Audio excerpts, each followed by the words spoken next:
Hi. ಇದೇ June 26ರಿಂದ Varahi Navratri start ಆಗಿದೆ. ಅದಕ್ಕೋಸ್ಕರ ವಾರಾಹಿ ದೇವಸ್ಥಾನಕ್ಕೆ ಹೋಗೋಣ ಅಂತ ನೋಡಿದ್ರೆ, ನಮ್ಮ ಬೆಂಗಳೂರಲ್ಲೇ ಮಲ್ಲೇಶ್ವರಮಲ್ಲಿ ಒಂದು ದೇವಸ್ಥಾನ ಇದೆ.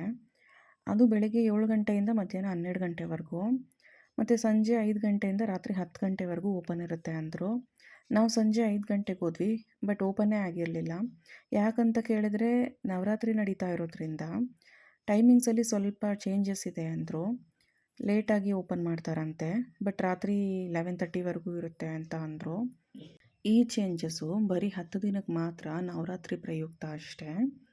ಅದರ ಡೀಟೇಲ್ಸ್ನ ನಾನು ಈ ವಿಡಿಯೋ ಕೊನೆಯಲ್ಲಿ ಹಾಕಿದ್ದೀನಿ. ನಾನು ಈ ದೇವಸ್ಥಾನಕ್ಕೆ ಫಸ್ಟ್ ಟೈಮ್ ಹೋಗಿದ್ದು. ನಮ್ಮ ಅದೃಷ್ಟ ತುಂಬ ಚೆನ್ನಾಗಿತ್ತು ಅನಿಸುತ್ತೆ. ದೇವಸ್ಥಾನ ಕ್ಲೋಸ್ ಇದ್ದರು, ದೇವ್ರನ್ನ ದೇವಸ್ಥಾನದ ಆವರಣದಲ್ಲಿ ಇಟ್ಟಿದ್ರು. ಅಲ್ಲೇ ದರ್ಶನ ಮಾಡಿಕೊಂಡು ಕೈ ಮುಕ್ಕೊಂಡು ಬಂದ್ವಿ. ನಾವು ಹೋಗೋದು ಇನ್ನೆರಡೇ 2 ನಿಮಿಷ ಲೇಟ್ ಆಗಿದ್ದರೂ ನಮ್ಗೆ ಆ ದರ್ಶನದ ಭಾಗ್ಯನೂ ಸಿಗ್ತಾ ಇರಲಿಲ್ಲ. ದೇವಸ್ಥಾನದ ಅಡ್ರೆಸ್ನ ಕ್ಯಾಪ್ಷನಲ್ಲಿ ಹಾಕಿರ್ತೀನಿ. ಹಾಗೆ ಯಾರೆಲ್ಲ ನವರಾತ್ರಿ ಪೂಜೆ ಮಾಡ್ತಿದ್ದೀರಾ ಅಂತ ಕಮೆಂಟ್ ಮಾಡಿ ತಿಳಿಸಿ.